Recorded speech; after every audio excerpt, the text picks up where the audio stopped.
guys, welcome back to my channel. Here you get tips on how to improve customer service and customer satisfaction as well. I'm sorry I haven't been around. Job, personal life had to kick in. I had to do what I had to do, but I am back. Now, this topic is a bit sensitive. It took me a while. I had to do a questionnaire. I had to even ask my closest friends from different companies. So this was response from different people working from different companies.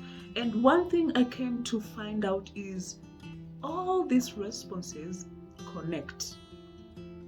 And we are talking about the warning signs of a toxic boss. What are these things that they do that automatically you will know that this is a toxic boss? And these are the things now we will be discussing. I had to list them down, so we will be discussing one by one. Number one is micromanaging. So the moment you're being micromanaged, the moment you feel like if you're giving out your idea, they're not being appreciated. But if anyone else comes in with the same idea, then it will be executed. Then that's a red flag. That's a toxic boss. Number two is you become the boss pet. Okay, so not necessarily you. You might even see it from other employees or your co-workers. So here you will definitely see there is a clear favorism going on, that some employees are being favored over the others. Here you get that there are other employees that are being paid more than the others, yet you are doing the same job. You also happen to see other employees being invited for lunches, dinners, and you're wondering what is really going on. And also you tend to even see some of your co-workers, some of your colleagues, some of your workmates are busy gossiping with their bosses about other, employees. That's also a sign of a toxic boss, because as a leader, you are supposed to treat everyone equally. So bosses out there, this is for you. And these are feedbacks, these are responses that I got from different people that are working for different companies. And I was so astonished because all these feedbacks, all of them kind of connect. I'm not even done with counting, so let's just go step by step. We have benefits, so we call them just for the boss. So here, as what I'm talking about, salary rise. So you get that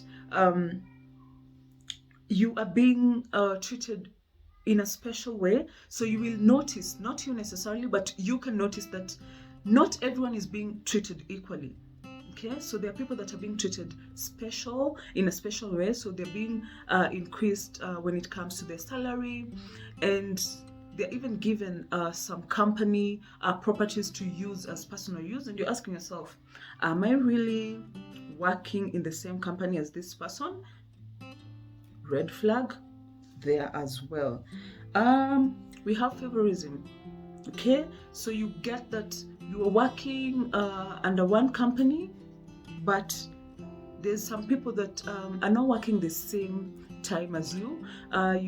For example, you tend to see that maybe you're supposed to report to work at exactly 9 and leave at exactly 6, but there are these people that are treated special, that will report at 11, leave at 4, and there's nothing that will ever be done to them.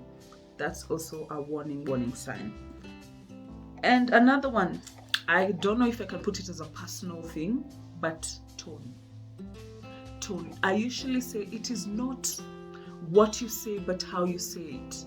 So there's a way you need to talk to, as a boss, as a leader, there's a way you need to talk to your juniors in a respectful manner.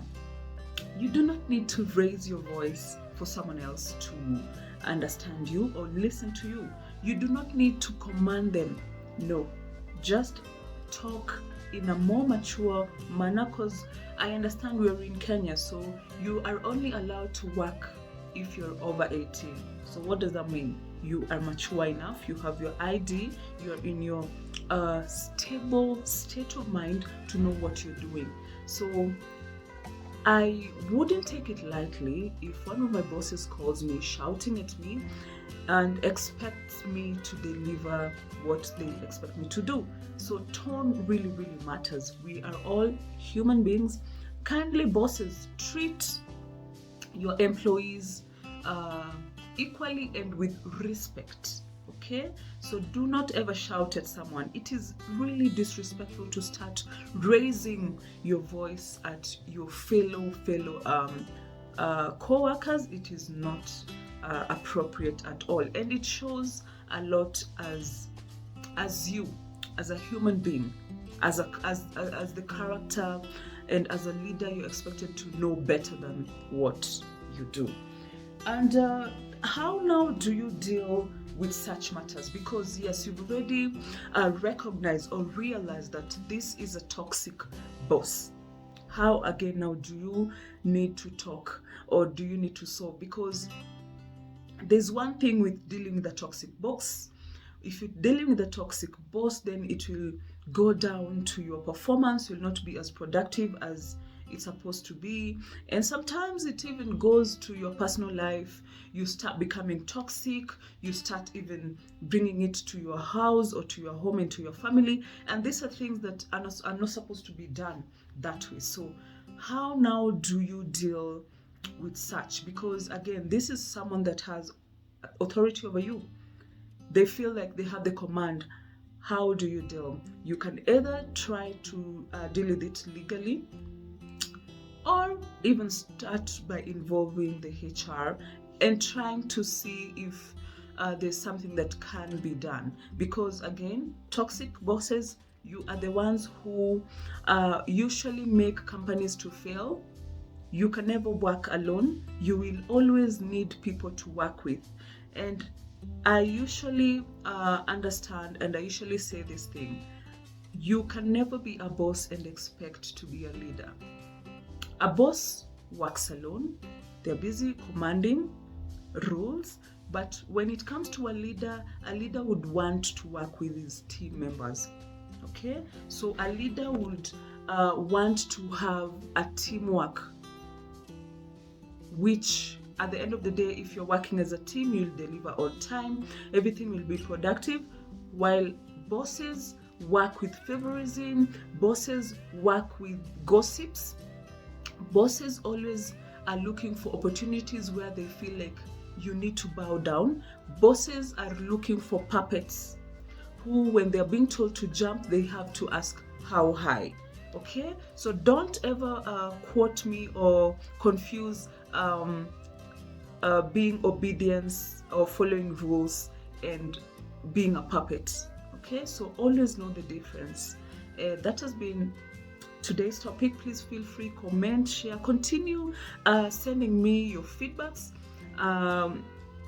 We'll still have this discussion because I understand it's a very, very broad discussion, but one thing is for sure: always know your rights. Always know your rights, and always speak up.